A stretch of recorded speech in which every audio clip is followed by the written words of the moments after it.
Uyimizning holati juda ham zo'r. Narxi 56 ming, 6 sotiklik 3 xonali kottejimiz. Uylik mahallani ko'ryapsizlar, ponni asfalt bo'lgan, archalar ekilgan, hamma yo'g'i chiroyli. Bu tomonimiz ham ponni mahalla. Ikki tomoni ham kottej, yo'l zo'r, xullas, yo'l vobsiz dahshat. Ichkarimizga kirib ko'ramiz. Kirishimizga bitta darvozaxona, mashinaga parkovka uchun joyimiz bor.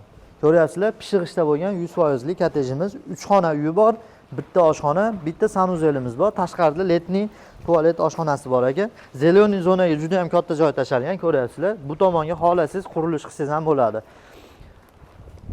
Egalar raqamini qo'yib qo'yapmiz. Nari tomonda uyda ayvoni bor ekan, bitta balkon sifat qilib veranda qilib olsangiz ham bo'ladi, oldini yopib, zimniga. Letniga yoki so'ri-po'riga mana joylarimiz bor. Juda ham katta. Narxi 56 ming, past raqamlar egalari telefon qilsanglar baraka qolamiz. Lokatsiyamiz qayerda deydiganlarga, lokatsiyamiz Tashlardi Turvatda poyez yo'lining oldida kottejlarda telefon qilasizlar, sizlarga 56 ga 3 xonali pishig'ishli kottejimiz.